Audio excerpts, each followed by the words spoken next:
Prions ensemble.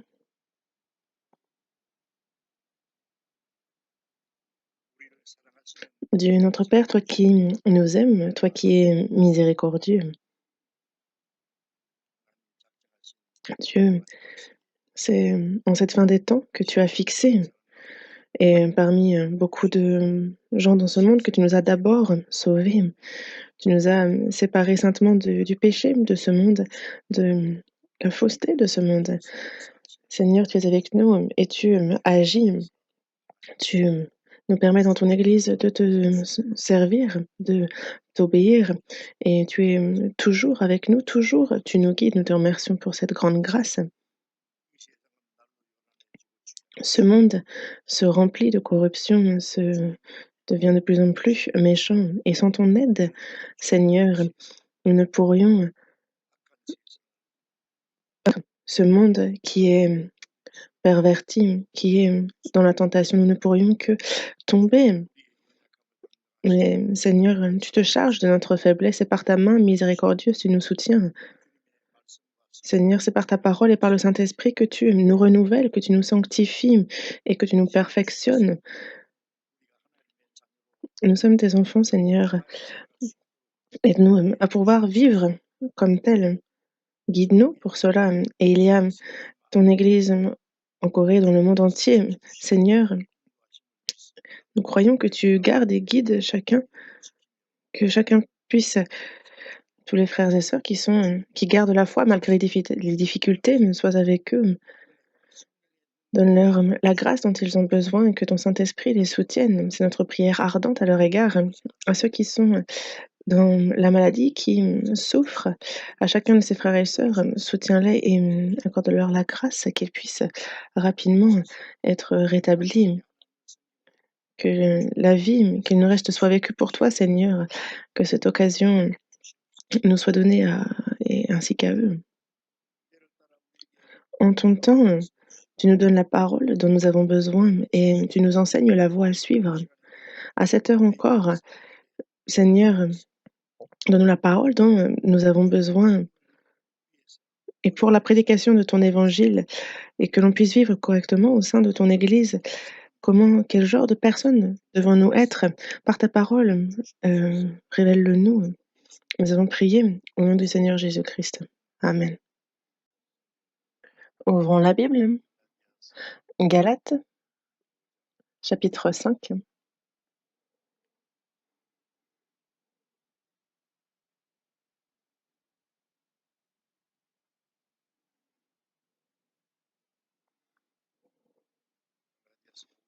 Galates, chapitre 5, à partir du verset 22 jusqu'au verset 24. Galates, chapitre 5, du verset 22 au verset 24, on lit ensemble. Mais le fruit de l'esprit, c'est l'amour, la joie, la paix, la patience, la bonté, la bénignité, la fidélité, la douceur, la tempérance. La loi n'est pas contre ces choses. Ceux qui sont à Jésus-Christ ont crucifié la chair avec ses passions et ses désirs.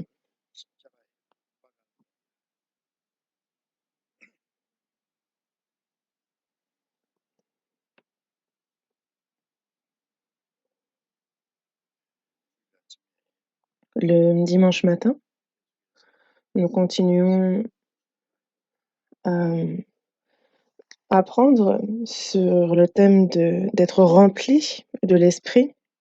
Lorsque nous sommes remplis de l'esprit, au final, alors nous en venons à porter le fruit de l'esprit et c'est pour cela que concernant le fruit de l'esprit et ses 9 aspects, c'est ce que je continue d'aborder dans ces sermons. Vous vous connaissez par cœur ces fruits, n'est-ce pas, maintenant? Et c'est pas une question de seulement les connaître, mais c'est plutôt d'y réfléchir, hem, profondément et également, de se poser la question si, personnellement, moi-même, je porte le fruit de l'esprit. Il faut vérifier cela parce que le Seigneur a ses regards tournés vers nous et il souhaite que nous portions le fruit de l'esprit. Il faut porter le fruit de l'esprit pour que, cela puisse glorifier le Père et c'est pour cela que, ce sont de bons fruits que qu'on amasse dans le grenier. Avant d'entrer dans le royaume des cieux, il faut que, aux yeux de Dieu, nous puissions être de bons fruits ou qu'on en porte également de bons. Nos Concernant la tempérance, je continue donc à vous en parler. La tempérance, qu'est-ce que c'est? J'ai l'impression de ne pas y avoir, réfléchi, profondément auparavant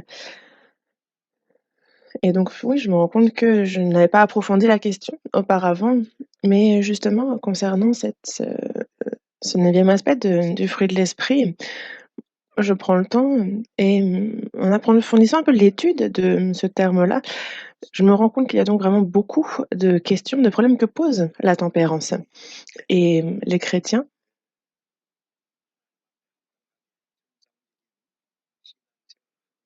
pour qu'ils vivent correctement, qu'ils vivent droitement devant Dieu, il y a des choses à faire et parmi ces choses, il y a et c'est indispensable, c'est la tempérance, c'est vraiment nécessaire. Quelqu'un qui n'est pas tempéré, alors en tant que chrétien, il aura du mal à vivre correctement sa vie de foi et ne le pourra sans doute pas d'ailleurs.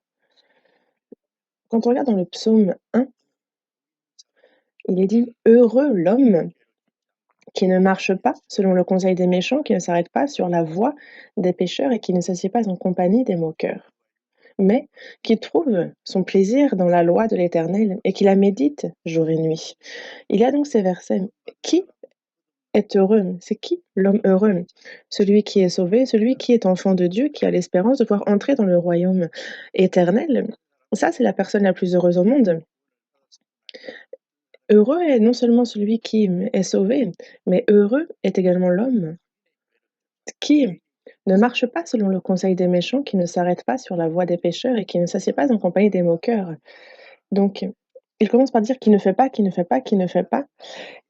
Et par là, donc qui ne marche pas, qui ne s'arrête pas, qui ne s'assied pas. Ça nous parle ici de la tempérance, justement du contrôle, de l'abstinence qu'il faut avoir concernant certaines choses. Une vie de tempérance est nécessaire et absolument pour que l'on puisse justement se réjouir, que l'on puisse euh, méditer, que l'on puisse pratiquer la parole de Dieu. Et c'est pour ça que heureux l'homme qui ne marche pas selon le conseil des méchants, qui ne s'arrête pas sur la voie des pécheurs et qui ne s'assied pas en compagnie des moqueurs. Donc on nous parle du conseil des méchants, de la voie des pécheurs et de la compagnie des moqueurs. Et donc ce serait de penser constamment à autre chose, par exemple, le conseil des méchants, le la voie des pécheurs, ceux qui suivent leur cœur, ceux qui suivent le péché et la compagnie des moqueurs, ceux qui sont arrogants, orgueilleux, ceux qui, vivent dans la débauche et ce ne sont pas eux qu'il nous faut suivre. Mais une chose à laquelle il nous faut réfléchir, c'est que quel est le conseil du méchant? On a aussi en nous cet instinct, ce vieil homme, celui qui est né dans l'iniquité.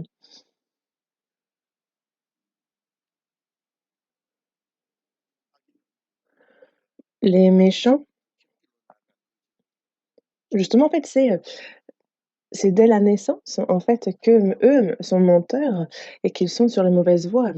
Parce que nous avons encore ce vieil homme, cet ancien tempérament. Nous sommes sauvés, mais que ce soit notre cœur ou notre vie, ils ne sont pas encore complètement changés.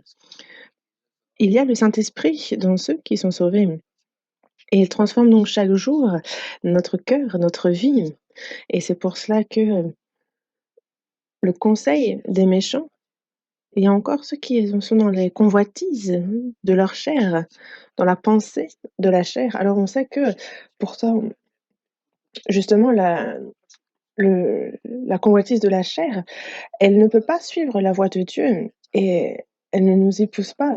Il y a ceux qui disent croire en Dieu, mais Il y a cette ancienne nature, justement, ce conseil des méchants qui par contre nous pousse à ne pas suivre la voie de Dieu, mais à vivre comme bon nous semble. Parce que nous étions tous des brebis errantes, on suivait notre propre voie auparavant. Et donc il faudrait suivre le berger, mais il y a ceux qui suivent leur propre voie, ce qu'ils ont envie de faire. Et après le salut, il y a encore donc ce conseil des méchants, il y a encore justement cette convoitise qui nous y pousse. Et il y a aussi justement la voie des pécheurs que l'on continue à suivre et la compagnie des moqueurs, ceux qui sont orgueilleux, ceux qui sont justement remplis d'arrogance. Et ce n'est pas en compagnie de ces hommes-là qu'il faut se trouver. Il ne faut pas s'asseoir en compagnie de ces hommes-là, il ne faut pas marcher selon le conseil des méchants, ni s'arrêter sur la voie des pécheurs. Et ça, c'est donc un combat contre soi-même. Et dans la première épître de Pierre, il est bien dit qu'il nous faut, comme étrangers sur la terre, nous abstenir des convoitises charnelles qui font la guerre à l'homme. Nous avons en nous le Saint-Esprit, mais il y a la convoitise de la chair qui lutte, qui combat justement l'esprit, qui est il y a justement cette lutte, il y a cette guerre à l'intérieur. Et c'est pour ça que l'apôtre Paul l'a bien dit qu'il il assouvit, il assujettit son corps chaque jour. Et c'est en ça la tempérance, parce que tous ceux qui combattent s'imposent toute espèce d'abstinence. Et c'est pour ça que nous, dans notre vie, il y a tellement de, de fois où il faut faire preuve de tempérance. Il y a beaucoup de choses à contrôler, à limiter, des choses qu'il ne nous faut pas faire. Et il y a tellement de choses, et ce, chaque jour, en tout temps, chaque instant, chaque seconde. Donc il faut savoir que ces choses existent. Et c'est pour cela que, je continue de vous parler de la tempérance. Parce que si on connaît par cœur, à quoi ça sert, il faut pratiquer. Parce que, justement, c'est se tromper soi-même que d'écouter, mais de ne pas pratiquer. C'est se tromper soi-même. Connaître et ne pas pratiquer, c'est être orgueilleux, c'est être arrogant. Et c'est pour cela que concernant la tempérance, dimanche dernier, je ne sais pas si vous vous souvenez de ce dont on a parlé, mais parce que certains écoutent et plusieurs jours après, ont déjà tout oublié. Mais,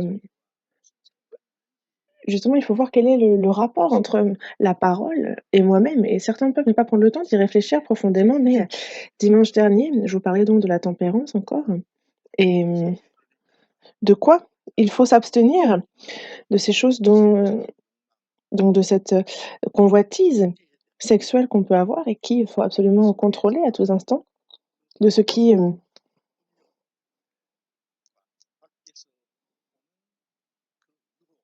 justement, il y a cette tentation qui vient de l'extérieur et ces stimuli qui, eux, viennent de l'intérieur, et si on souhaite surmonter ça, il faut déjà justement, contrôler ce qui est dans notre cœur, parce que sans contrôler ça, alors, on tombe tout simplement dans la tentation.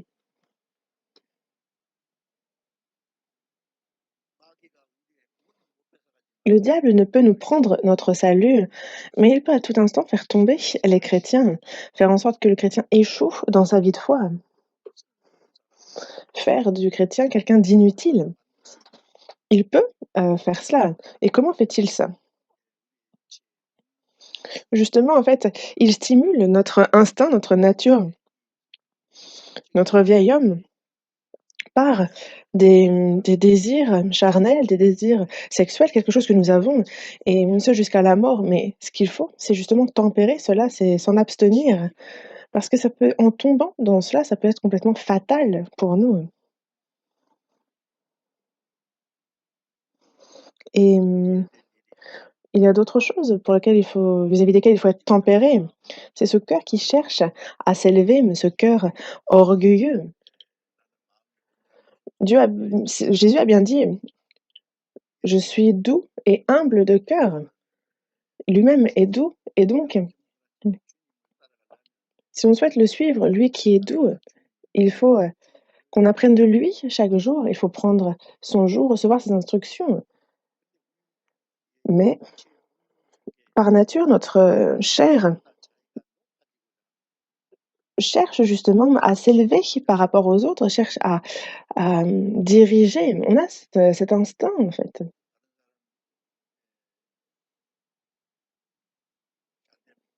Et lorsqu'on voit les autres réussir, on est naturellement jaloux. Et quand on regarde les animaux, depuis qu'ils sont tout petits,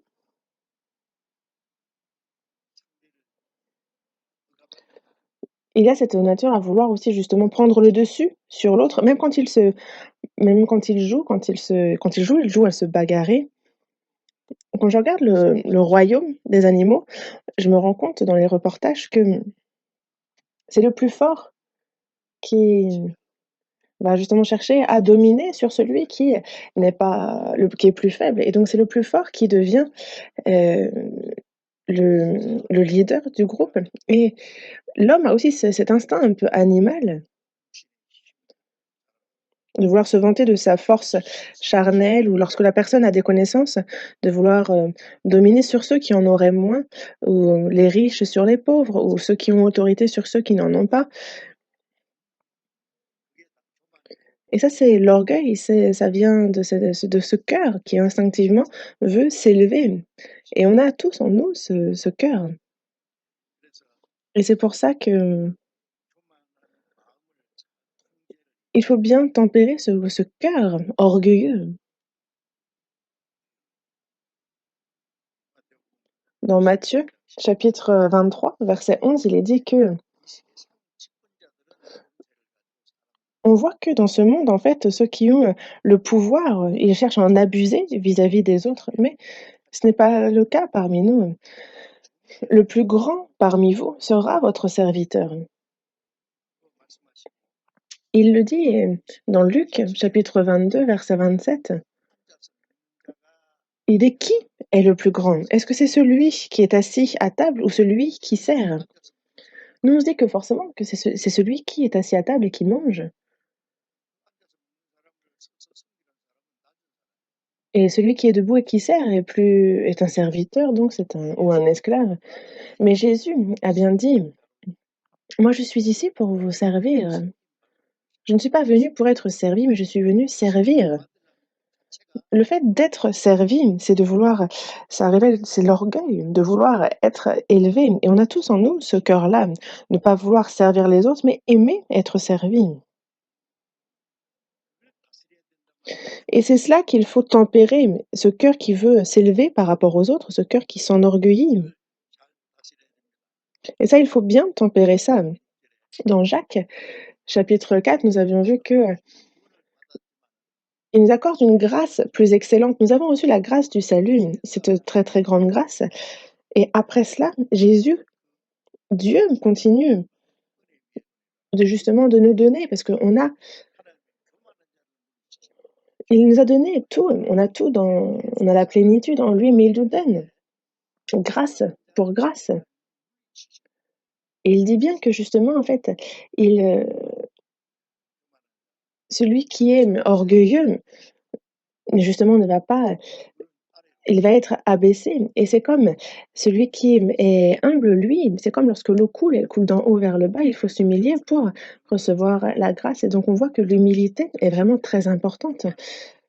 Parce qu'on voit dans Proverbes, chapitre 18, verset 12 que avant la ruine, le cœur de l'homme s'élève, mais l'humilité précède la gloire.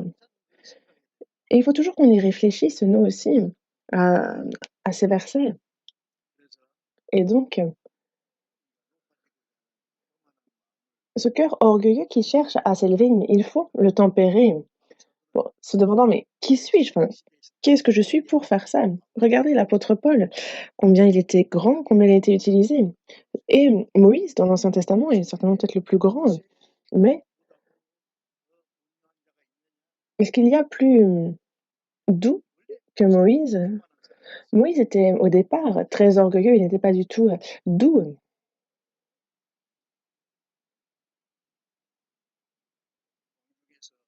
Dans le palais,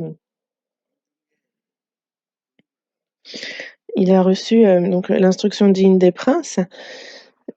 On pouvait on Il est bien écrit qu'il parlait très bien, c'est un excellent orateur et il pensait justement qu'il serait celui qui sauverait le peuple d'Israël, mais on l'a vu frapper un Égyptien allant jusqu'à le tuer.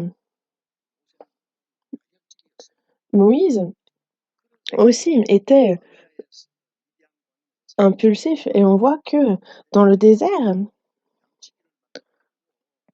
de Madian où il a passé 40 ans, il a été berger et c'est là qu'il a appris à être doux, à être humble et c'est avec ce cœur humble et doux qu'il a pu faire que le peuple il a pu faire sortir le peuple d'Israël d'Égypte et le guider jusque dans le désert de jusqu'en Canaan. Et dans le Nouveau Testament, pardon, il n'est pas plus grand que l'apôtre Paul, mais l'apôtre Paul disait de lui-même être le premier des pécheurs. Et il a écrit 14 des livres de la Bible.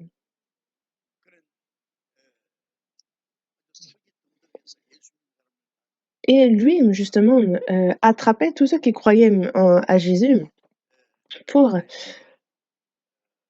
les, pour les frapper. Et on voit que, justement, c'est sur la route que Jésus l'avait avait qu'il se convertisse et après il rend ce genre de témoignage, il dit: «Je les pécheurs dont je suis le premier, moi qui suis le moindre de tous les saints», il dit: «Je suis le moindre des apôtres, je ne suis pas digne d'être appelé apôtre parce que j'ai persécuté l'Église de Dieu, mais par la grâce de Dieu, je suis ce que je suis». Il était vraiment humble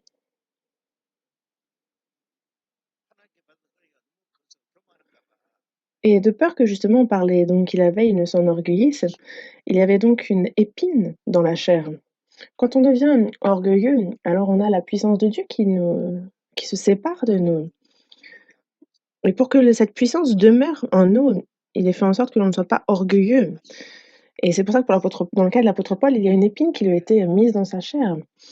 En tout cas, Dieu déteste les orgueilleux, il les rabaisse. Et ce sont les humbles à qui il accorde la grâce. Et c'est pour cela qu'il faut que constamment nous soyons de plus en plus humbles. On voit que l'apôtre Paul, lui, s'est humilié jusqu'à se rendre, Jésus, pardon, s'est humilié lui-même jusqu'à se rendre obéissant jusqu'à la mort. Et donc la tempérance, c'est vraiment contrôler donc tout ce qui ne faut pas, tout ce qui est contraire à la parole et plutôt être doux et humble et suivre le Seigneur. Une autre chose aussi, c'est que en nous, on a aussi cette, liberté, heu, on l'a vu dans Galates, on a été appelés à à la liberté, mais seulement il ne faut pas faire de cette liberté un prétexte pour vivre selon la chair. On a été, libérés de la mort, du diable, de la loi. On a cette liberté, mais ça ne veut pas dire pour autant que l'on peut vivre comme bon nous semble. Ce n'est pas de cette liberté-là dont on parle. La liberté que nous a donnée Dieu, elle est dans la vérité. Vous connaîtrez la vérité et la vérité vous affranchira. Nous avons été libérés du péché. Nous avons, pas pour autant, la liberté de vivre comme bon nous semble dans notre chair et c'est pour cela qu'il ne faut pas se faire de cette liberté un prétexte pour vivre selon la chair. Il ne faut pas l'utiliser à mauvais escient, mais rendez-vous par la charité, serviteurs les uns des autres. Donc, avoir cette attitude pour servir les uns les autres et justement, cette espèce de libertinage, c'est vraiment en fait de vouloir faire comme bon nous semble. On écoute la parole et on a à cœur de vivre selon la parole, mais il y a ceux qui ne veulent pas, qui disent: «Non, je vais vivre comme bon me semble, ne m'en empêche pas». Ça, si vous laissez quelqu'un dans cet état, alors la personne va, vraiment vivre comme bon lui semble, même après avoir reçu le salut, ce n'est pas par la parole et l'esprit que cette personne va être tempérée, mais donc elle peut devenir comme un monstre, vivre comme bon lui semble et c'est quand on se découvre dans cet état-là, il faut vraiment être surpris et ça doit être un choc.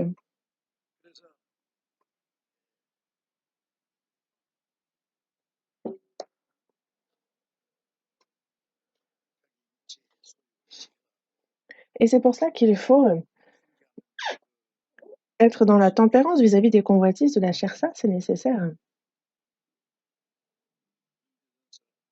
Dans la première épître aux Corinthiens, chapitre 10, verset 32, il est dit: «Ne soyez sans scandale ni aux Grecs, ni aux Juifs, ni à l'Église de Dieu». Quand on vit comme on veut, n'importe comment, alors on peut être en scandale aux autres, ça peut poser problème vis-à-vis des autres. De se dire: «Bah, peu importe ce que pensent les autres, je vais faire comme bon me semble». C'est un péché et il faut justement, tempérer cette attitude. Qu'est-ce que vous en pensez? Ceux qui ne veulent même pas écouter leurs parents, ne pas écouter les professeurs. Il y en a même justement qui vont jusqu'à, ne pas écouter la parole de Dieu, se disant: «La Bible, c'est la Bible», mais est-ce que c'est vraiment possible de vivre selon la Bible?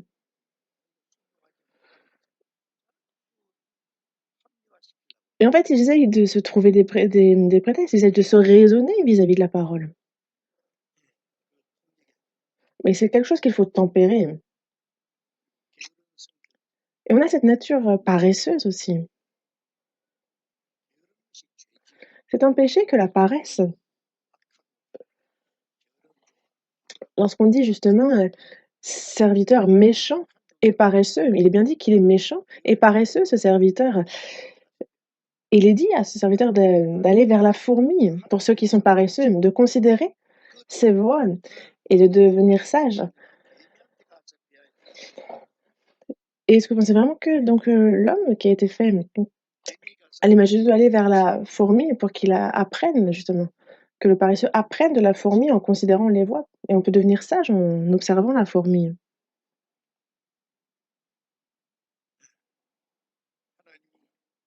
Dieu n'utilise pas les paresseux. Que ce soit les prophètes, que ce soit les apôtres, il n'a pas choisi parmi ceux qui étaient en train de vaquer, à leurs occupations, de non, mais il a pris parmi ceux qui, gardaient les troupeaux avec zèle, même parmi les prophètes. C'est parmi ceux qui étaient, zélés dans leur travail, que ce soit dans l'agriculture,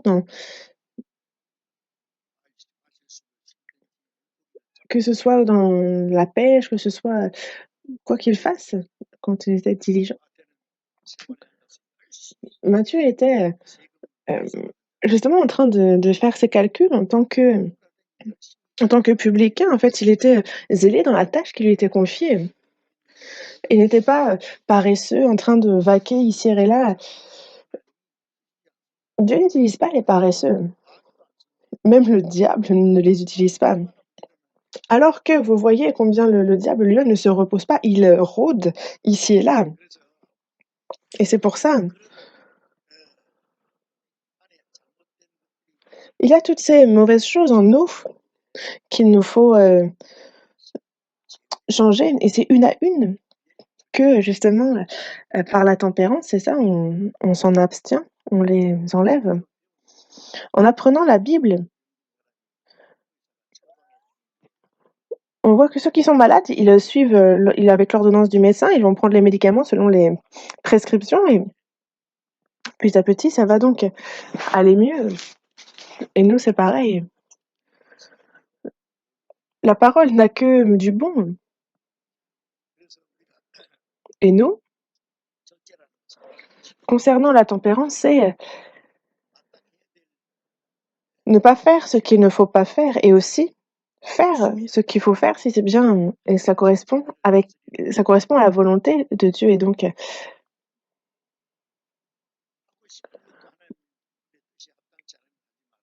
ne pas faire ce que l'on veut faire si ça ne correspond pas à la volonté de Dieu et même si j'ai pas envie de le faire, si c'est la volonté de Dieu, de le faire.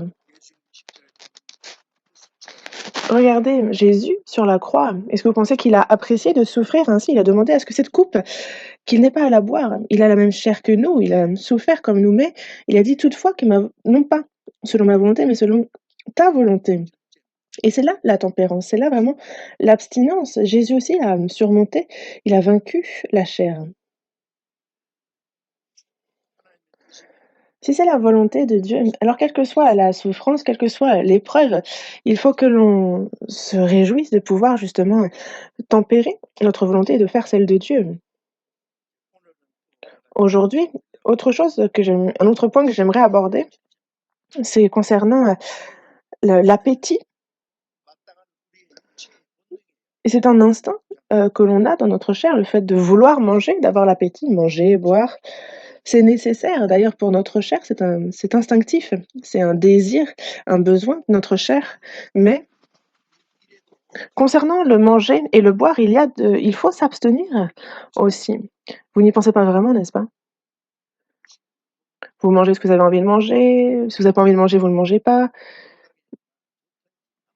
Que ce soit bon ou pas pour la santé, vous mangez ce que vous aimez manger.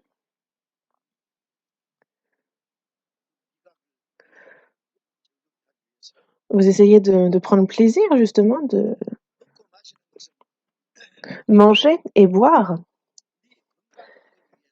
est avant tout en fait, nécessaire pour être en bonne santé. C'est pour notre santé au départ, mais notre corps a été racheté à un grand prix, au prix, du sang de Jésus. C'est le sang et l'eau, quand Jésus mourut, qu'il versa pour me racheter. Même mon âme qui, à cause du péché, était traînée en enfer, c'est Jésus par son sang qui l'a racheté, mais il a également racheté notre corps.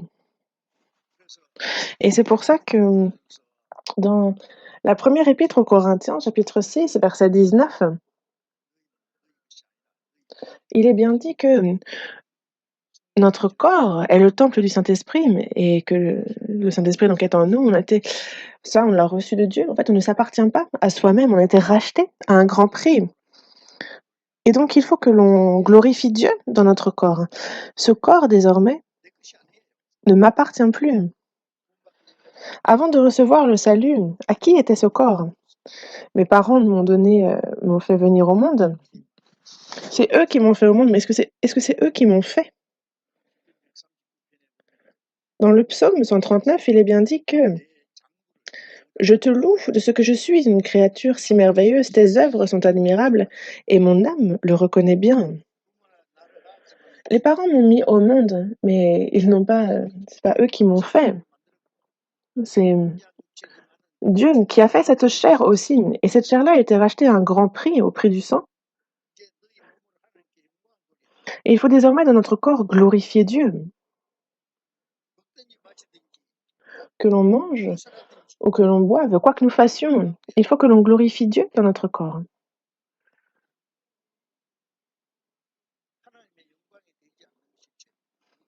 Tout ce qui ne glorifie pas Dieu est péché. Car tous sont péchés, sont privés de la gloire de Dieu. Tout ce qui ne glorifie pas Dieu est péché.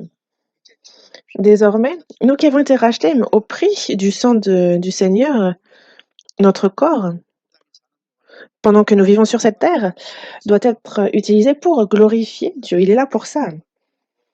Glorifier Dieu, vivre pour le Seigneur. Si on veut faire ça, déjà il faut être en bonne santé. Il est important de prendre soin de sa santé.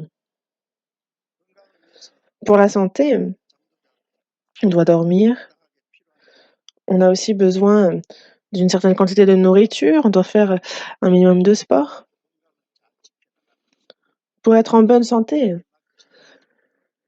c'est aussi bien s'en occuper est aussi une tâche que Dieu nous a donnée. Par exemple, même s'il y a quelque chose que je veux absolument faire, si ça touche à ma santé, il ne faut pas le faire.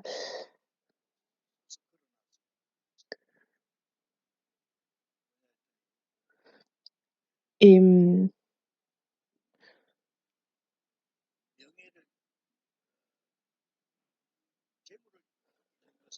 perdre, justement,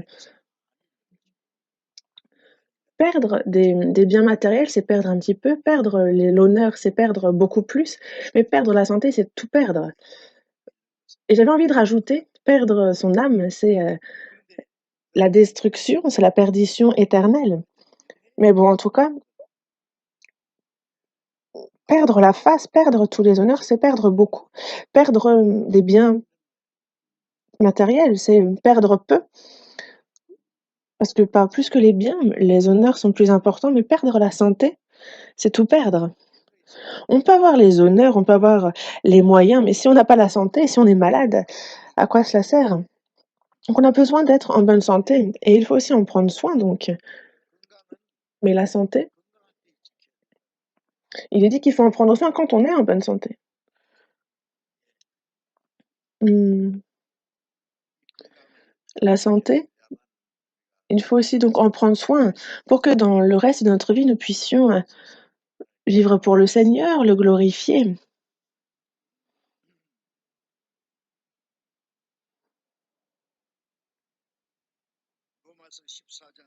Dans Romains chapitre 14, verset 6, il est dit que celui qui mange, c'est pour le Seigneur qu'il mange.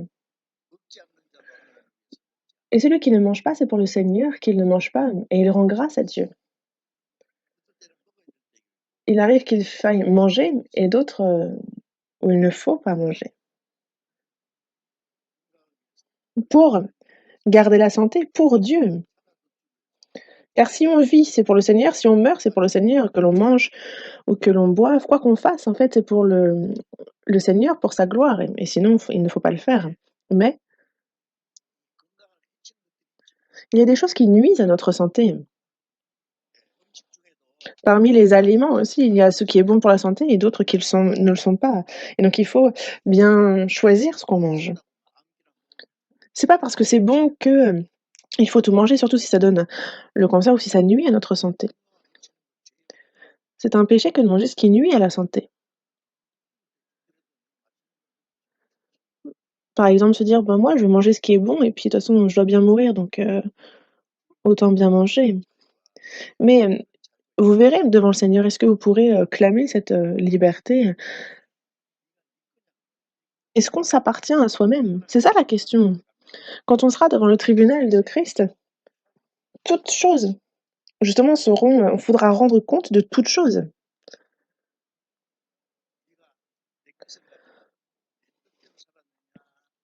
Justement, il nous demandera: «Est-ce que tu as vécu comme bon te semblait ou alors est-ce que tu as utilisé ce que je t'ai donné pour, mon œuvre?»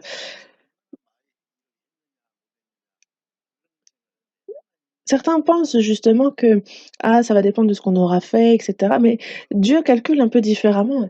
Dans la seconde épître aux Corinthiens, il est dit qu'il faut tous qu'on comparaisse devant le tribunal de Christ afin que chacun reçoive selon le bien ou le mal qu'il aura fait étant dans son corps. Et donc c'est une bonne chose que d'utiliser ce corps pour Dieu, suivre faire selon le bien. C'est bon et faire, le mal justement en fait aussi est mal, mais ça dépend de comment justement on utilise notre corps aussi. C'est un peu différent de comment ce monde juge des choses.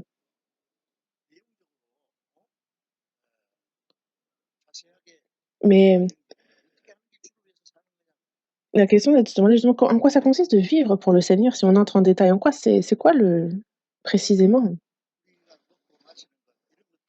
Nous, on mange, on boit et ces choses-là aussi,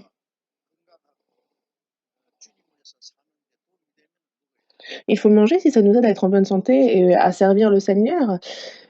Mais si on mange et que ça nuit à la santé ou que ce n'est pas, bon pour, le Seigneur, alors il ne faut pas manger ça, parce que ce serait péché.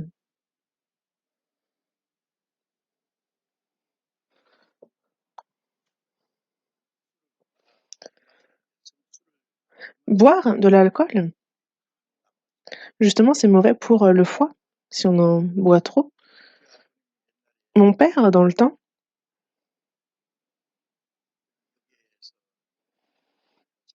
il travaillait dans une gare et il aimait boire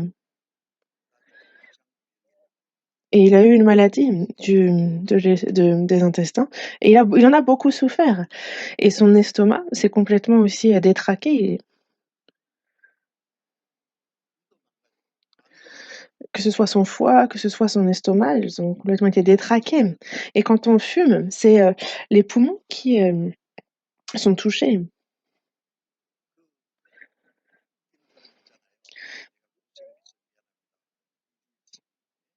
Et il y en a justement et que c'est assez drôle, mais ils disent justement: «Je suis désolé, je ne suis pas beau».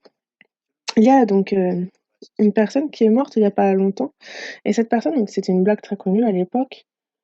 Il disait: «Ne fumez pas», parce qu'il disait que lui a trop fumé et que justement il est mort, heu, parce que ses poumons étaient détraqués et tout en sachant que ça nuit à la santé, que c'est mauvais. Certains disent que dans la Bible, il n'est pas marqué qu'il ne faut pas fumer. À l'époque, il n'y avait pas de cigarettes et s'il y en avait eu, ils n'auraient pas seulement dit de ne pas boire, mais ils auraient dit aussi de ne pas fumer, je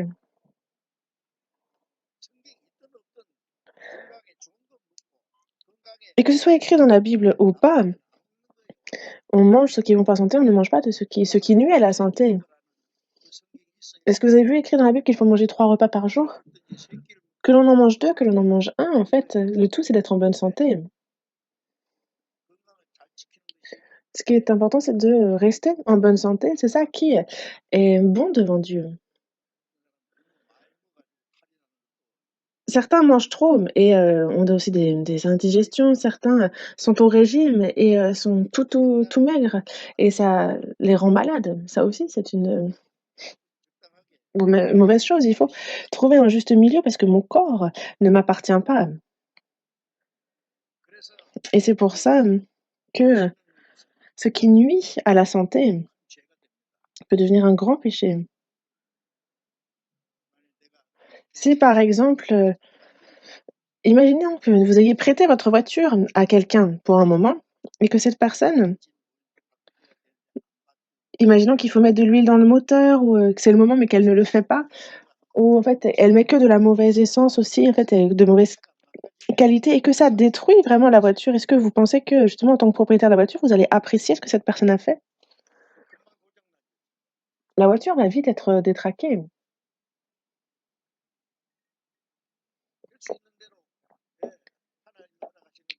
et il faut selon ce que vivre c'est Dieu qui accorde, vivre longtemps ou pas, mais on a beaucoup à faire, n'est-ce pas?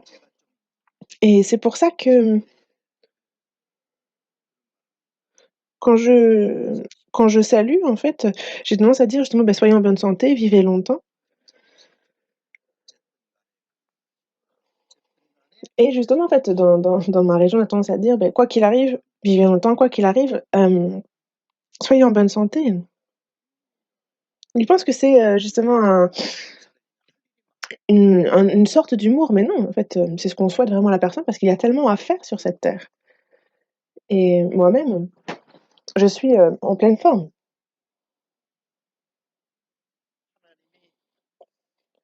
Dieu je me suis dit qu'il faut que je sois en bonne santé jusqu'à ce que Dieu ait accompli à travers moi tout ce qu'il veut accomplir, mais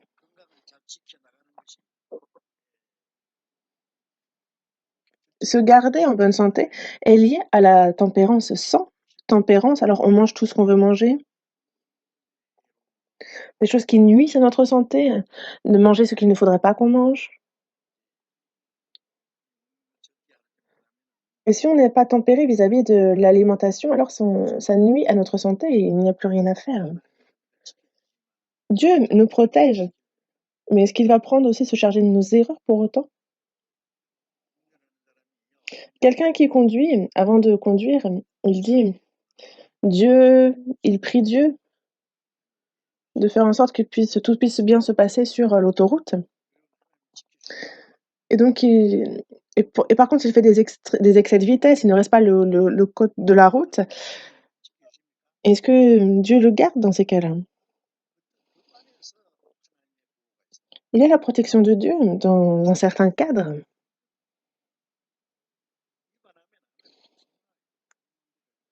La personne qui ne respecte pas le code de la route, Dieu aussi la laisse, à son sort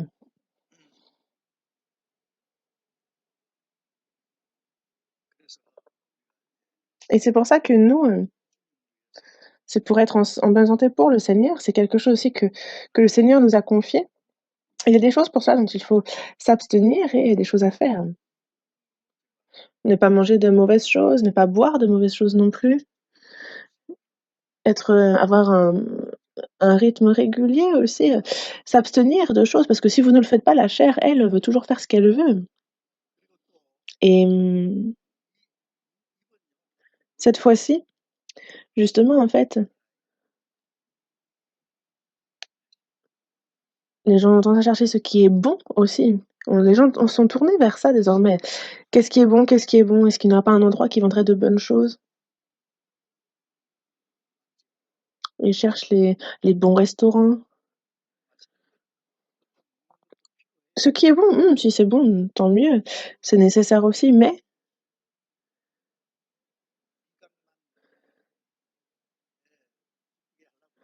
si on cherche seulement qu'à réjouir la langue, justement, déjà ça coûte cher, n'est-ce pas? Ça demande beaucoup d'argent, plus que nécessaire. Il suffit de manger pour rester en bonne santé.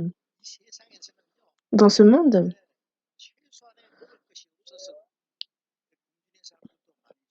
beaucoup, n'ont même pas juste le strict nécessaire pour vivre, pour manger.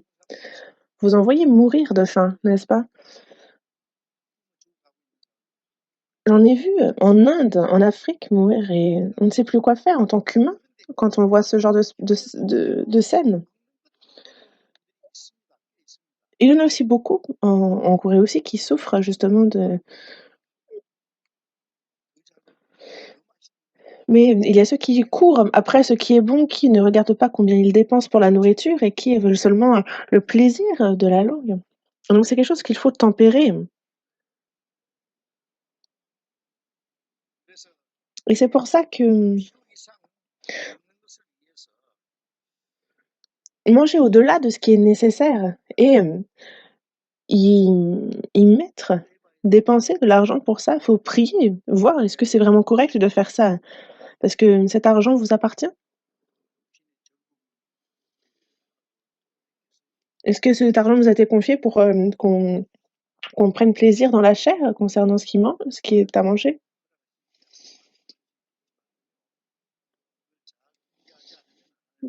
Mais, c'est quelque chose que le Seigneur n'aime pas si justement nous n'utilisons pas ce qu'il nous donne pour lui. Dans Jacques, chapitre 2, il est bien dit qu'il y a donc, la nourriture pour chaque jour. Et il y a ceux qui parmi les frères et sœurs qui sont nus, qui manquent de cette nourriture pour chaque jour et il faut les aider. Parce que justement si, vous leur dites: «Allez en paix, chauffez-vous et rassasiez-vous» et que vous ne leur donnez pas ce qui est nécessaire au corps, à quoi cela sert-il? Leur donner de quoi manger, de quoi boire,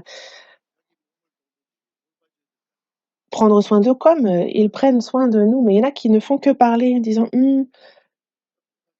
allez en paix, chauffez-vous».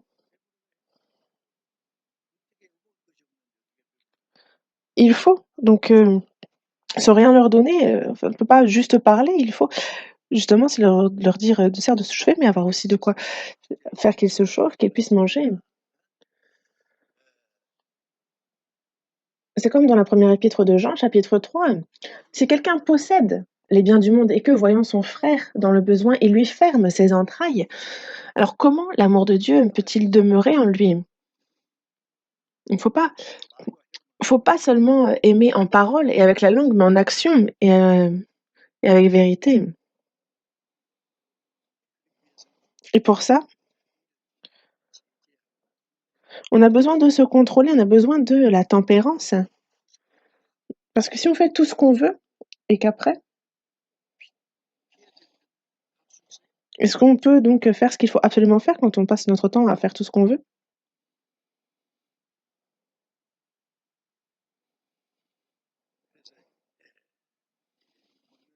Et c'est pour ça que concernant le fait de manger, il est nécessaire de se tempérer aussi.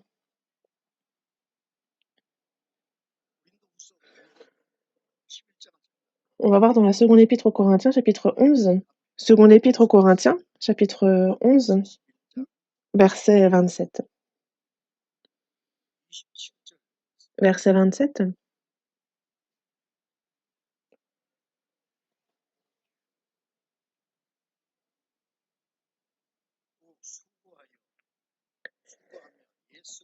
J'ai été dans le travail et dans la peine exposé à de nombreuses veilles, à la faim et à la soif, à des jeûnes multipliés au froid et à la nudité. L'apôtre Paul écrit ici à au sein de Corinthe et dans le verset 11, on peut voir combien il a souffert, mais d'ailleurs il ne peut pas tout décrire, ni parler de tout. Il a été emprisonné plusieurs fois, frappé de verges, on ne le compte plus, il a failli mourir aussi, à plusieurs reprises. Il a été lapidé aussi, il en est mort, il est revenu à la vie après.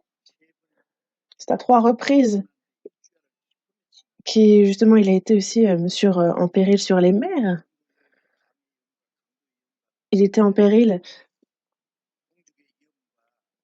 parmi les faux frères, en péril parmi les païens, en péril, sur la terre, en péril sur les mers. Il a toujours,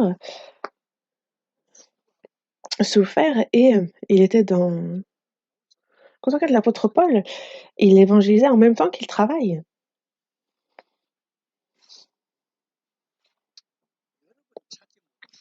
et plusieurs fois justement il ne pouvait pas dormir, il a connu beaucoup de veilles. Il avait faim, soif, plusieurs fois il a dû faire, des jeûnes, il était nu, il ne pouvait pas dormir, manger. Il était dans la faim, dans le froid, dans la nudité et cette année, en fait donc il y avait en Chine un séminaire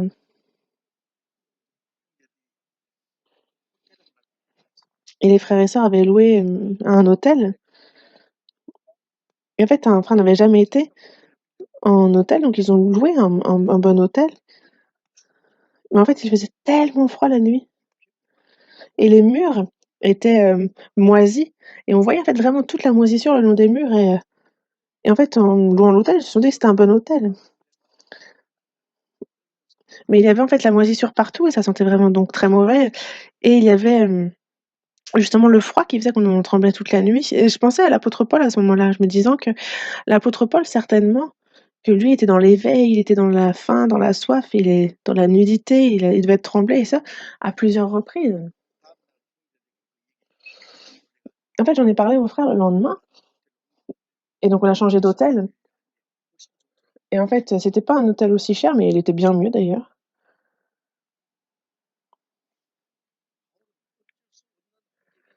L'apôtre Paul, c'est dans une, il a beaucoup souffert dans des situations auxquelles il faisait face.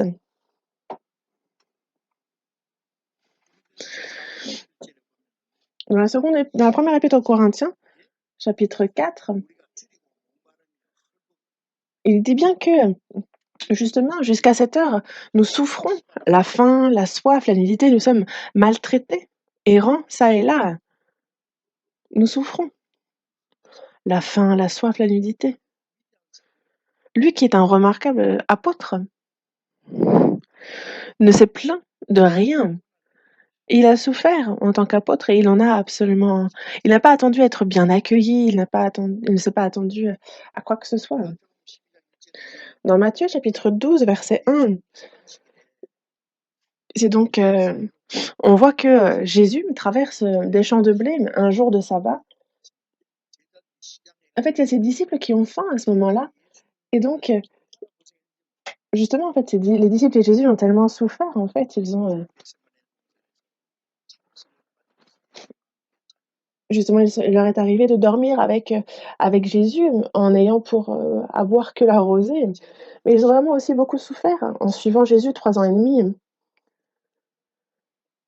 et des fois, justement, c'est la rosée qu'ils mangeaient.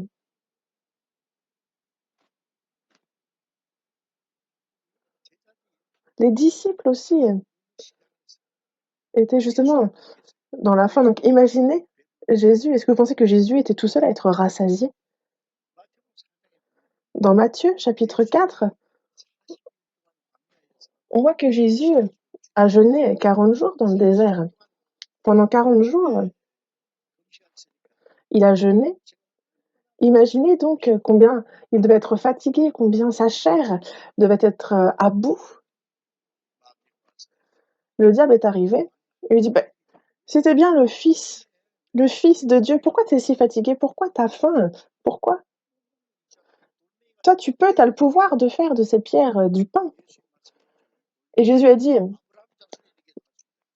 lui-même qu'il pouvait faire de ces pierres des fils à Abraham. Il est le créateur. Il peut. Le diable a dit, t'es le fils de Dieu, pourquoi t'as faim comme ça? Tu peux le faire. Et qu'a dit Jésus? Il a dit, ah oui, c'est vrai, j'avais oublié. Est-ce qu'il a fait des pierres du pain? Non. Dans Matthieu chapitre 4, en fait, si vous regardez bien ce que Jésus dit, il est écrit, l'homme ne vivra pas de pain seulement, mais de toute parole qui sort de la bouche de Dieu.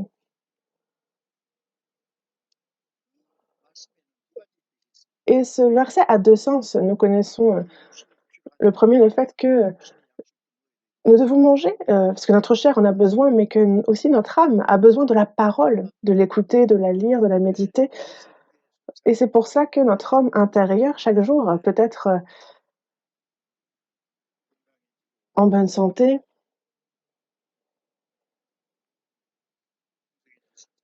Et on peut justement être dans l'abondance spirituellement. Mais ce dont parle aussi Jésus, c'est un peu différent. L'homme ne vivra pas de pain seulement. On a besoin de manger, c'est nécessaire. Mais on a davantage besoin d'obéir à la parole de Dieu. Dans Jean, chapitre 4, verset 14, Jésus dit bien, lorsqu'il est au départ de Judée pour aller en Galilée, il doit passer par la Samarie en pleine journée. Il fait chaud et il passe par le désert. Et donc c'est fatigant. Il a soif. Et ses disciples, eux, donc vont dans un village pour prendre à manger. Et à ce moment-là, il y a la Samaritaine qui vient pour puiser de l'eau. Vous connaissez ce passage, n'est-ce pas? Et Jésus va s'adresser à cette femme pour lui demander de l'eau. La femme va le regarder et elle voit qu'il est juif. Les Juifs et les Samaritains sont comme ennemis, vraiment. Les Juifs considèrent les Samaritains comme des animaux, comme des chiens.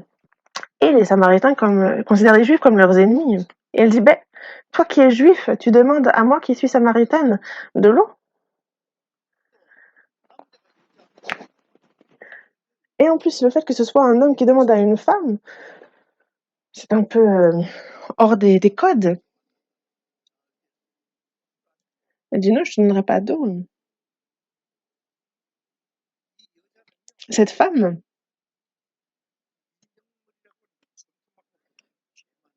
est une femme justement pleine de péchés. Elle a eu 5, 6 maris.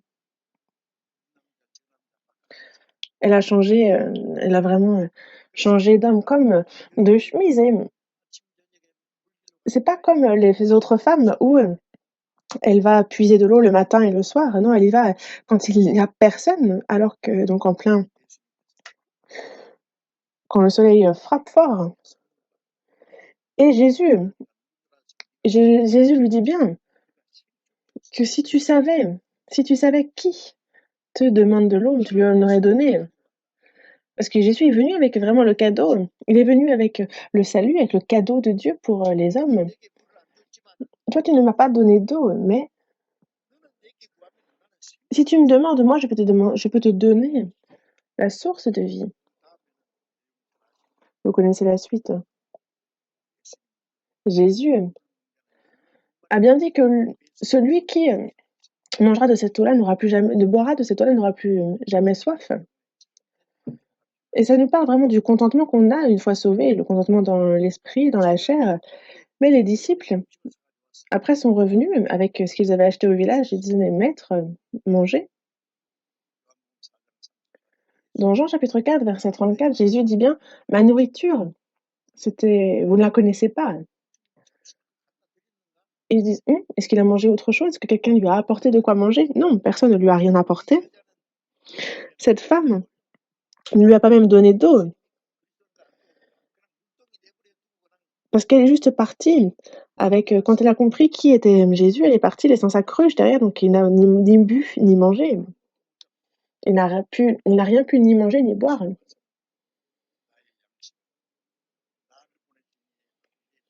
Et il dit que ma nourriture est de faire la volonté de celui qui m'a envoyé et d'accomplir son œuvre. Il a soif, il a faim.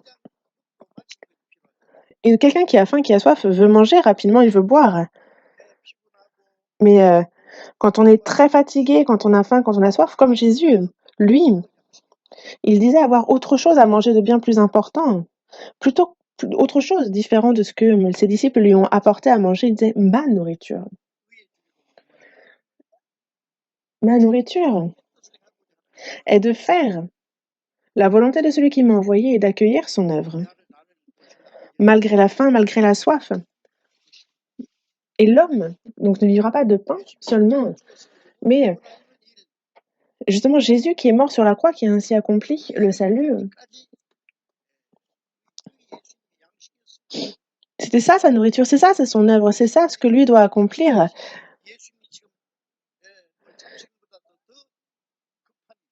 Et en fait, c'est pour lui bien plus important que de recevoir de l'eau de la Samaritaine. Ce qu'il souhaitait bien plus, c'était cette nourriture-là. Nous, quand on a faim, on dit justement, en fait, c'est cette expression qui dit que avant toute, même pour aller avant de faire de la randonnée, il faut avoir mangé. Et nous aussi, en fait, il faudrait que est-ce qu'on a dans notre cœur justement, plus envie de faire l'œuvre de Dieu que de manger ou de boire? Est-ce que ça passe avant? Mais on cherche comment on peut faire plaisir à la chair, comment on peut toujours manger mieux. C'est des choses après en cours, mais pour ce qui concerne la volonté de Dieu et de la faire, on est beaucoup moins empressé. On le fait quand on y pense et quand on n'y pense pas, on ne le fait pas et quand on n'a pas envie, on ne le fait pas. Ceux qui ont faim,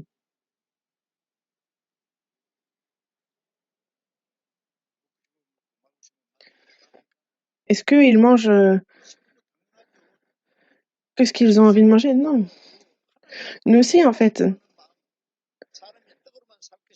il faut que certes manger, mais il y a en fait ce qu'on doit d'abord manger avant. Notre propre nourriture, c'est justement la parole de Dieu et c'est, d'y obéir, de la pratiquer.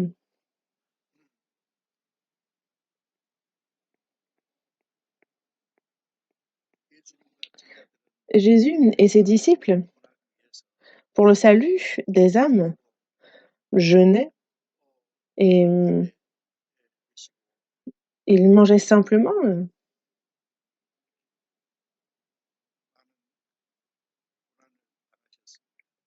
et ils ont beaucoup souffert. Et nous aussi, pour le salut de nombreuses âmes, il faut que justement on ait les bonnes priorités parce que les désirs de la chair, ce que nous demande la chair, il faut aussi tempérer ce que cette chair demande, ne pas aller au-delà de ce qui est nécessaire. Ne pas faire tout ce qu'on veut, puis ensuite, est-ce que vous pensez pouvoir faire tout ce que vous voulez et tout ce que Dieu veut aussi? Non, il faut se tempérer.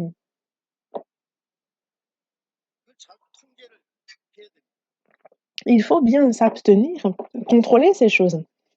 Et c'est ce dont j'aimerais vous parler.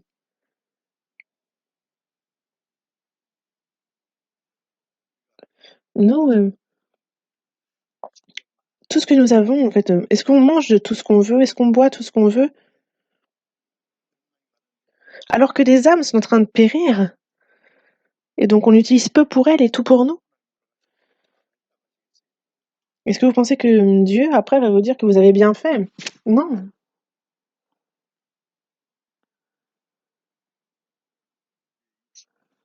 notre chair, il faut, justement la contrôler, il faut, s'abstenir, se tempérer concernant justement les désirs de cette chair, ce qu'elle demande. Dans Daniel, on va voir, Daniel chapitre 1. Daniel chapitre 1, c'est juste après Ézéchiel, Daniel chapitre 1.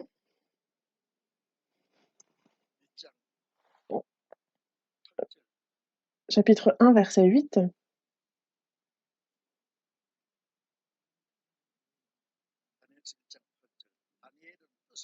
Daniel chapitre 1, verset 8. Daniel est résolu de ne pas se souiller par les mets du roi et par le vin dont le roi buvait. Et il pria le chef des eunuques de ne pas l'obliger à se souiller.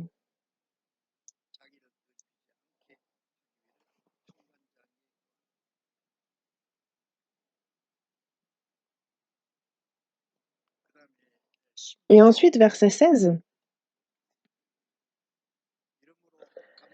L'intendant emportait les mets et le vin qui leur étaient destinés, et il leur donnait des légumes.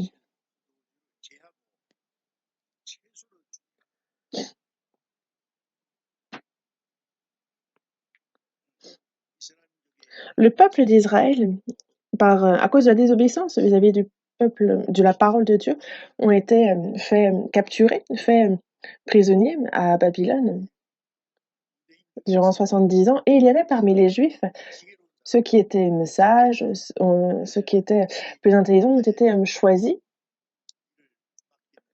afin que les tâches leur soient confiées. Et parmi eux, il y avait Daniel et ses 3 amis, Anania, Michaël, Azaria.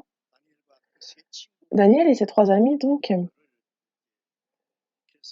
ont été choisis pour servir le roi. Et ils étaient donc comme en formation, en fait, on les éduquait pour cette tâche. Et ils avaient donc accès aux mets du roi. Ils pouvaient manger ce que le roi mangeait. Ce qu'il y a donc de mieux. Le meilleur vin, j'imagine, est servi à table, mais ça, Daniel et ses 3 amis ont refusé d'en manger. Pourquoi?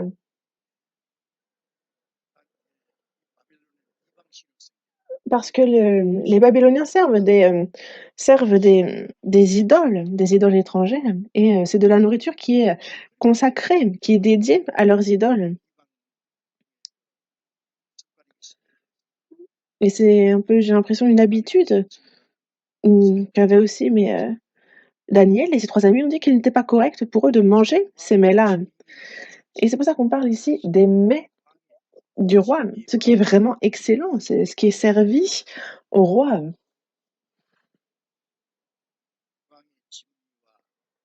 Les mets du roi et le vin. Et ils ne voulaient pas se souiller par ces choses. Car ils ont pensé que c'était pas bon aux yeux de Dieu, et c'est pour cela qu'ils n'en mangent pas. Mais l'eunuque leur dit: «Mais comment vous allez faire si vous n'en mangez pas? Si vous leur montrez que vous êtes tout fébrile parce que vous n'avez pas mangé, c'est moi qui vais en pâtir.» Et il dit donc: «On va faire un test pendant 10 jours. On va juste manger des légumes et on va voir ce qui se passe.» On dit: D'accord.» Et alors, ils n'ont pas mangé des mets du roi, ils n'ont pas pris le vin, et ce sont plutôt des légumes qui leur ont été donnés. Mais 10 jours après, ils ont justement bien meilleure tête que justement ceux qui ont mangé les mets du roi. C'est Dieu qui les a aidés. Et s'ils ne s'étaient pas abstenus de ces mets, Dieu ne leur aurait certainement pas donné la sagesse. Concernant le fait de manger, il y a vraiment la question, il y a des moments où il faut s'abstenir. La chair veut manger du vin, les mets du roi, en s'imaginant combien ça peut être bon.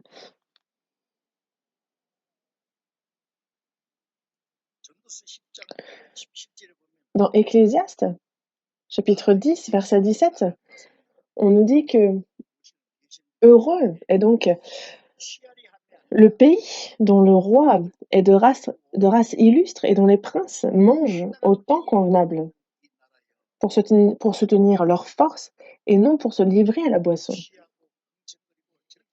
Non pas pour se livrer à la boisson, pour être ivre, pour se réjouir, mais plutôt afin de afin de soutenir leurs forces, car c'est quand il faut être en bonne santé pour faire la guerre aussi et gagner. Et donc, on parle ici bien de manger autant convenable, donc de s'abstenir de ce qui n'est pas nécessaire. Non, on nous a confié l'œuvre de Dieu.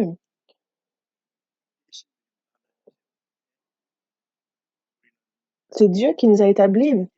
Et donc, profiter de ce qui est bon, manger tout ce qu'on veut.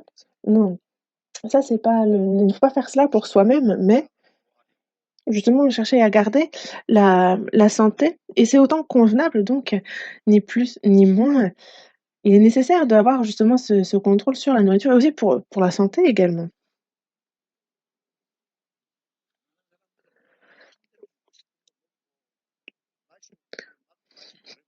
Les pauvres ne peuvent manger tout ce qu'ils veulent, quand ils veulent. C'est les riches qui font ça. Alors que eux ne mangent que le strict nécessaire et encore. Une chose qu'il faut qu'on sache, c'est pas parce qu'on a beaucoup qu'il faut qu'on vive dans la débauche. On a beaucoup besoin aussi d'utiliser à bon escient ça. Il y a beaucoup à faire. Et donc, c'est établir une stratégie, pardon, pour voir comment bien utiliser cet argent, pour bien l'économiser, pour qu'il puisse être utilisé, pour ce qui est bon et précieux aux yeux de Dieu. C'est là aussi la tempérance.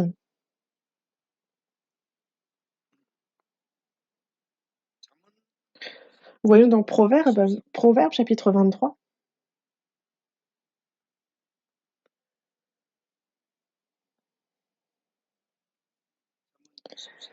Proverbes chapitre 23, à partir du verset 1. Si tu es à table avec un grand, fais attention à ce qui est devant toi.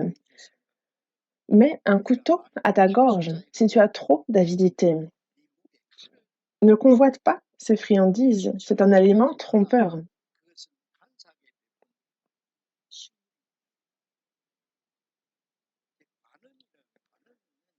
Et justement, en fait, on parle ici de un grand. Un grand, on parle de ceux qui ont autorité, pouvoir. Et quand on mange avec une telle personne, il est dit, fais attention à ce qui est devant toi. Réfléchis à qui c'est.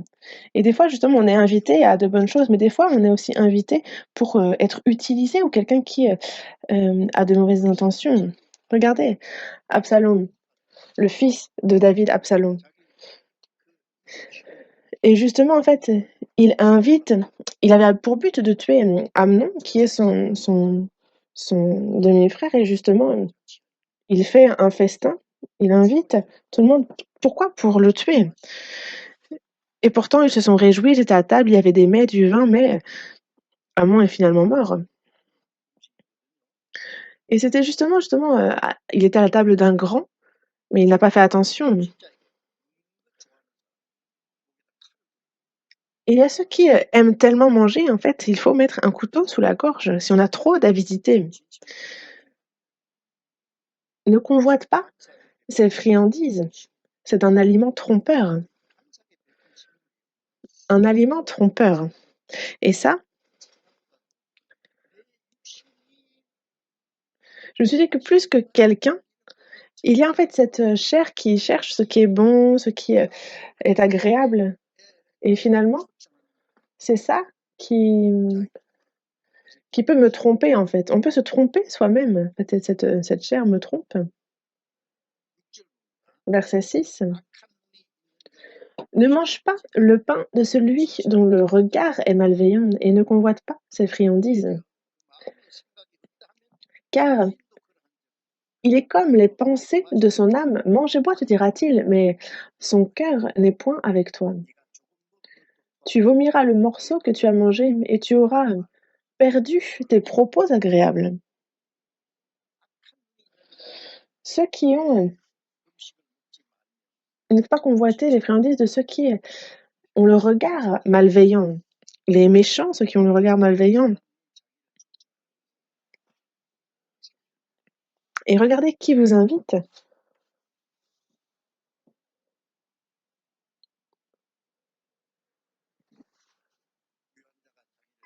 Ceux qui sont riches, vous pouvez être invité, enfin, il peut y avoir de bonnes raisons, mais parfois les desseins sont mauvais.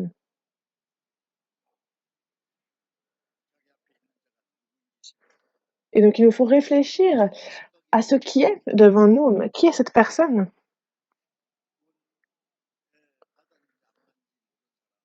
Une personne dont on ne sait pas trop si elle est sauvée ou pas, ou une personne qui est encore beaucoup dans la chair parce qu'elle a été sauvée il y a pas longtemps, en fait, quand on est invité par elle.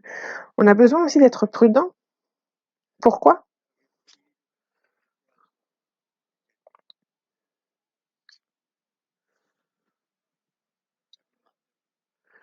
Parce qu'il y a ceux des fois qui, cherchent, à travers cette occasion, à demander des faveurs, à justement utiliser ça. Parce que peut très bien que justement cette personne, en fait, elle nous dit: «Mange», mais son cœur n'est point avec nous, donc ça, il faut bien voir. Parce que sinon tu manges un peu et tu vomiras.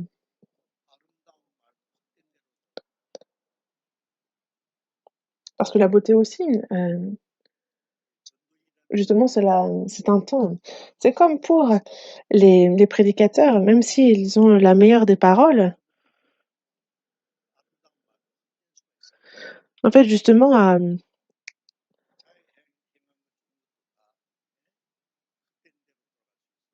selon comment, justement, on agit, il faut être prudent parce qu'en fait, ce que finalement on fait peut devenir vain.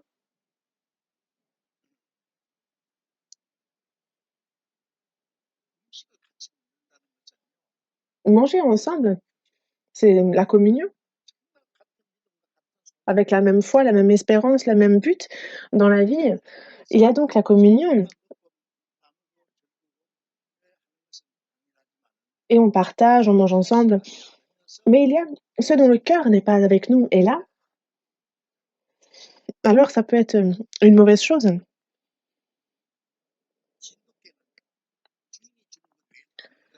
Et il est dit justement, en fait, il y a, une race de chiens qui ne mange que ce que son maître lui donne. Et en fait, justement, ils ont été élevés pour ne manger que ce que, leur maître leur dise. Et justement, j'ai vu un frère qui élevait ces chiens qu'on appelle les chiens de Tindo. En fait, il ne mange que si c'est le maître qui donne. Et donc, à part ce que donne le Seigneur, en fait, il ne faut pas justement, se rassasier d'autre chose que de ce qui vient du Seigneur. Pourquoi? Parce que ça peut être un appât finalement, ça peut être pour nous attirer loin du Seigneur. Le diable, justement, constamment, il cherche justement aussi à nous tenter et l'appétit est une de ces tentations, en fait. Il ne faut pas qu'on tombe dans son piège. Parce que regardez, c'est quand Jésus jeûnait qu'il a été, tenté par le diable et dans la Genèse aussi, on voit qu'après le déluge, il y a Noé qui a planté une vigne et c'était la première donc et il a été, enivré et il était complètement, dénudé. Il était, ivre, il s'est complètement dénudé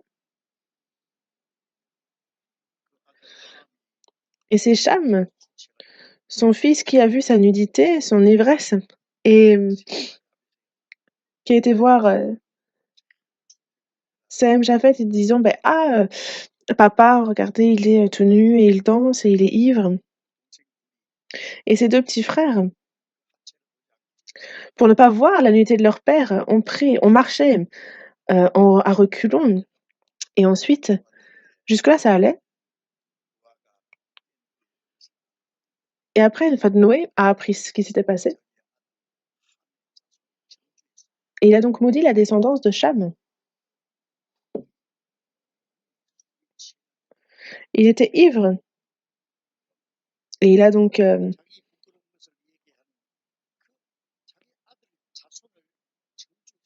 il a été jusqu'à maudire la descendance de Cham, son fils qui a vu sa nudité. Quand on est ivre, ça pose de grands problèmes et c'est pour ça que dans les Proverbes, chapitre 20, il est dit que le vin est moqueur et les boissons fortes sont tumultueuses et en fait, justement, on s'enorgueillit, en fait, quand on boit des boissons fortes alors on devient vraiment très bruyant, c'est inimaginable et c'est comme dans Proverbes. Ah, voyons dans le chapitre 23, verset 29.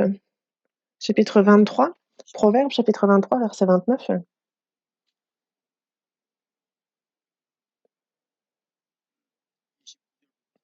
À partir du verset 29 jusqu'au verset 35. Pour qui les a, pour qui les hélas, pour qui les disputes, pour qui les plaintes, pour qui les blessures sans raison, pour qui les yeux rouges, pour ceux qui s'attardent auprès du vin, pour ceux qui vont déguster du vin mêlé. Ne regarde pas le vin qui paraît d'un beau rouge, qui fait des perles dans la coupe et qui coule aisément. Déjà ici, en fait, on a 4 malheurs qui peut toucher, mais en fait, qui sont touchés par ces malheurs? Que ce soit les hélas, les disputes, les plaintes, les blessures sans raison, les yeux rouges,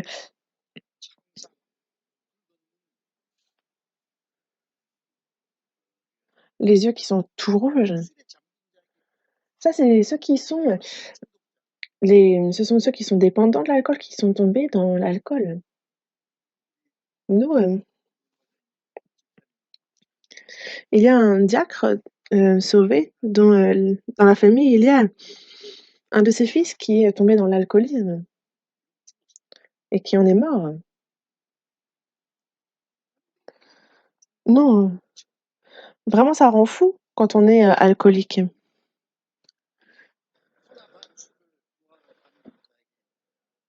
et il est bien dit que ensuite, il finit par mordre comme un serpent et par piquer comme un basilic. Ce vin, en fait, il paraît d'un beau rouge, c'est comme des perles dans la coupe et il coule aisément et les gens disent: «Oh mais regardez Dieu, il a fait la vigne, regardez Jésus, mais il a fait le vin, mais c'est pas du vin, c'est du jus de raisin, c'est différent». Et nous, quand on fait la scène, le, le vin, c'est vraiment plus proche c'est du jus de raisin. Et ça, dans le verset 32, en fait, dans le verset 31, déjà, il était de ne regarde pas, il ne faut déjà même pas regarder. Il y a ceux qui, déjà, qui se, qui prennent un verre après le repas. Et si ce n'est pas bon que cela devienne une habitude. Alors qu'il ne faut même pas le regarder. Il finit par mordre comme un serpent et par piquer comme un basilic. Tes yeux se porteront sur des étrangères et ton cœur parlera d'une manière perverse. On a donc l'alcool qui fait que ça nous pousse à avoir de mauvaises réactions, à se comporter bizarrement, en fait,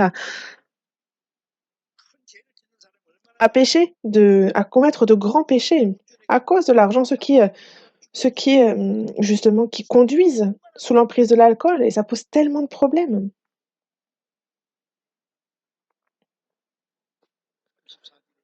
Dans le verset 34, tu seras comme un homme couché au milieu de la mer, comme un homme couché sur le sommet d'un mât. Et donc,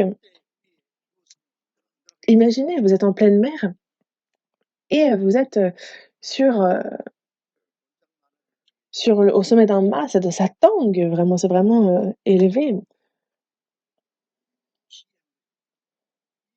Et tes yeux se porteront sur des étrangères. Une fois qu'on est ivre, alors beaucoup commettent de péchés. Ils parlent à la légère et sous l'emprise de l'alcool, ils vont commettre l'adultère. Et justement, certains se font voler alors qu'ils sont sous, parce qu'ils sont à la merci, vu qu'eux sont sous l'alcool. Il y a ceux qui se deviennent violents. Et par exemple, tu sauras, on m'a frappé, je n'ai point de mal, on m'a battu, je ne sens rien. Quand me réveillerai-je, j'en veux encore ceux qui deviennent insensibles, justement. et c'est donc être complètement fou à cause de l'alcool. Il est frappé, mais il dit ne rien sentir.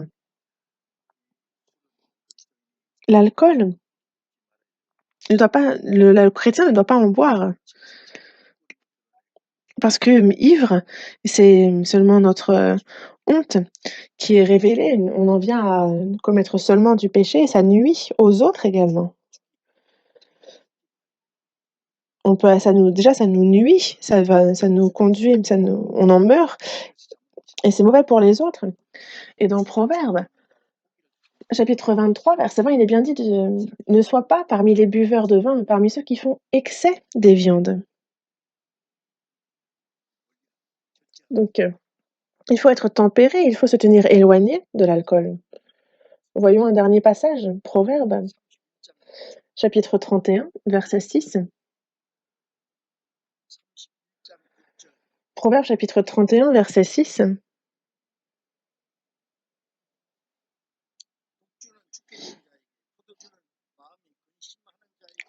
Donnez des liqueurs fortes à celui qui périme et du vin à celui qui a l'amertume dans l'âme. Des liqueurs fortes à celui qui périt, du vin à celui qui a l'amertume dans l'âme. Qu'il boive et oublie sa pauvreté et qu'il ne se souvienne plus de ses peines. Les chrétiens, justement, ne sont pas en train de périr et ils n'ont pas l'amertume dans l'âme. On est vraiment, justement, comme c'est dit dans la seconde épître aux Corinthiens, on est comme attristés, mais nous sommes toujours joyeux. Nous ne sommes pas en train de périr, nous ne sommes pas de cette catégorie-là. Ceux qui sont attristés, mais ceux qui sont en train de périr, laissez-les boire. Mmh. Qu'ils boivent, qu'ils oublient leur pauvreté, leur souffrance. Mais ce n'est pas le cas des chrétiens, il ne faut pas que les chrétiens le fassent. Dans la première épître à Timothée, on nous parle des évêques, des diacres, et il faut justement qu'ils se tiennent éloignés de l'alcool. Ceux qui boivent ne peuvent être et justement, on parle du fait d'être dépendant de l'alcool, que ce soit le prédicateur, que ce soit les diacres, les anciens, ce n'est absolument pas possible que quelqu'un dépendant de l'alcool le devienne. Et il en va de même pour les simples, frères et sœurs, pour les fidèles. Ne vous enivrez pas de vin, c'est de la débauche, mais soyez au contraire remplis de l'esprit. C'est de la débauche. La débauche, c'est faire comme bon nous semble, c'est vivre n'importe comment. Boire.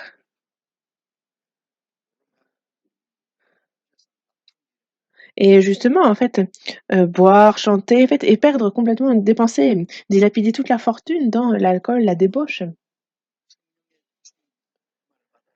Et il est bien dit plutôt, soyez au contraire remplis de l'esprit. Une personne qui est, enivrée de vin ne peut être remplie de l'esprit. Et donc concernant le fait de manger, de boire, il faut aussi être tempéré, mais s'abstenir à ce niveau-là. Compris? Vous n'y avez pas trop pensé, n'est-ce pas?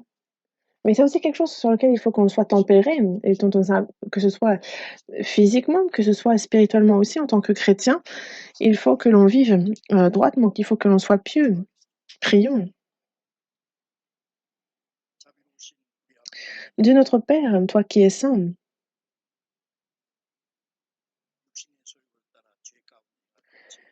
nous vivions dans le péché, nous étions tes ennemis, mais tu nous as sauvés, tu nous as séparés saintement et par ta parole et par ton esprit chaque jour, tu nous renouvelles, tu nous sanctifies, tu nous perfectionnes. Merci Seigneur. Et me remplis du Saint-Esprit.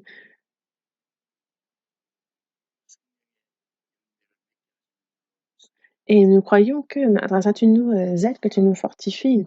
Et cette parole que nous apprenons, qu'elle puisse s'accomplir dans notre vie et que nous soyons réellement, que nous portions du fruit, que cela puisse te glorifier par la même occasion et que nous puissions être pieux dans toute notre vie de chrétien, que l'on soit séparés saintement et que l'on puisse vivre une vie de tempérance aussi, que l'on vive en tant que chrétien comme il se doit. Nous te demandons pour cela de nous guider et de nous soutenir.